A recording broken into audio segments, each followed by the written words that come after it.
ನಮಸ್ಕಾರ, ನೀವು ನೋಡ್ತಾ ಇದ್ದೀರಾ ಸುಮನ್ ಟಿವಿ ಕನ್ನಡ. ನಾನು ಮಹೇಶ್. ವೀಕ್ಷಕರೇ, ಬೆಳಗಿನ ಜಾವ 2 ಗಂಟೆ ಬೆಂಗಳೂರಿನಿಂದ ಗೋಕರ್ಣಕ್ಕೆ ಹೋಗ್ತಿದ್ದಂತಹ ಬಸ್ನಲ್ಲಿದ್ದ ಪ್ರಯಾಣಿಕರು ಗಾಢ ನಿದ್ರೆಯಲ್ಲಿದ್ದರು. ಇನ್ನು ಕೇವಲ 5 ಗಂಟೆ ಪ್ರಯಾಣಿಸಿದ್ರು ಕೂಡ ಗೋಕರ್ಣಕ್ಕೆ ಹೋಗ್ತಾ ಇದ್ರು. ಆದರೆ ವಿಧಿಯಾಟ ಬೇರೆಯಾಗಿತ್ತು. ರಾತ್ರಿ 8:54 ಸಮಯ ಬೆಂಗಳೂರಿನಿಂದ ಬಸ್ ಹೊರಡುತ್ತೆ. ಈ ಬಸ್ನಲ್ಲಿ 29 ಪ್ರಯಾಣಿಕರಿದ್ರು.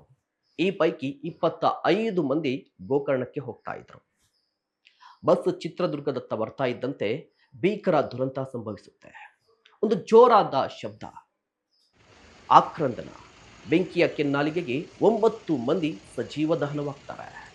ಹಾಗಾದ್ರೆ ಈ ಘಟನೆ ಹೇಗಾಯಿತು, ಯಾವ ಕಾರಣಕ್ಕಾಯಿತು ಅಂತ ನೋಡೋದಾದ್ರೆ, ಮುಖ್ಯವಾಗಿ ಚಿತ್ರದುರ್ಗದತ್ತ ಬರ್ತಾ ಇದ್ದಂತಹ ಬಸ್ನಲ್ಲಿ ಎಲ್ಲರೂ ಕೂಡ ಗಾಢ ನಿದ್ರೆಯಲ್ಲಿದ್ರು. ಚುಮು ಚಳಿ, ರಸ್ತೆ ತುಂಬೆಲ್ಲ ಮಂಜು. ಈ ಸಂದರ್ಭದಲ್ಲಿ ಎದುರುಗಡೆ ಬರ್ತಿದ್ದಂತಹ ಲಾರಿ ಏಕಾಏಕಿಯಾಗಿ ಬಸ್ಗೆ ಡಿಕ್ಕಿ ಹೊಡೆದಿದೆ. ಅದಕ್ಕೂ ಮೊದಲು ಡಿವೈಡರ್ ಅನ್ನ ಗುದ್ದಿದೆ.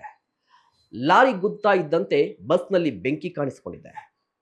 ಬೆಂಕಿ ಕಾಣಿಸ್ಕೊತಾ ಇದ್ದಂತೆ ಎಚ್ಚರ ಇದ್ದಂತಹ ಪ್ರಯಾಣಿಕರು ತಮ್ಮ ಪ್ರಾಣವನ್ನ ಉಳಿಸ್ಕೊಳ್ಳಿಕ್ಕೆ ಬಸ್ನಿಂದ ಹಾರಿ ಪ್ರಾಣವನ್ನ ಉಳಿಸ್ಕೊಂಡಿದ್ದಾರೆ. ಆದರೆ ಬಸ್ನಲ್ಲಿ ಸಿಲುಕಿಕೊಂಡಂತಹ 9 ಮಂದಿ ಪ್ರಯಾಣಿಕರು ಸ್ಥಳದಲ್ಲಿ ಸಾವನ್ನಪ್ಪಿದ್ದಾರೆ. ಹಾಗಾದ್ರೆ ಈ ರೀತಿಯಾಗಿ ಬೆಂಕಿ ಕಾಣಿಸ್ಕೊಳ್ಳೋದಕ್ಕೆ ಏನು ಕಾರಣ ಅಂತ ನೋಡೋದಾದ್ರೆ, ಸದ್ಯದ ಮಾಹಿತಿಯ ಪ್ರಕಾರ, ಅಂದ್ರೆ ಅಲ್ಲಿನ ಪೊಲೀಸರು ಕೊಟ್ಟಿರುವ ಮಾಹಿತಿಯ ಪ್ರಕಾರ, ಲಾರಿ ಬಂದು ಗುದ್ದಿರುವಂಥದ್ದು ಅಥವಾ ಡಿಕ್ಕಿ ಹೊಡೆದಿರುವಂಥದ್ದು ಬಸ್ನ ಡೀಸೆಲ್ ಟ್ಯಾಂಕರ್ಗೆ ಅಂತ ಹೇಳಲಾಗ್ತಾ ಇದೆ.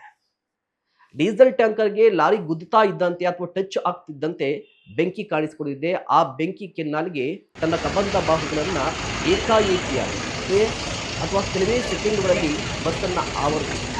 ಹೊಗೆ ಕಾಣಿಸಿದೆ. ಜನರು ಕೂಡ ಆತಂಕಗೊಂಡಿದ್ದಾರೆ, ದಿಕ್ಕಾಪಾಲಾಗಿ ಹೊಡಿತಾರೆ.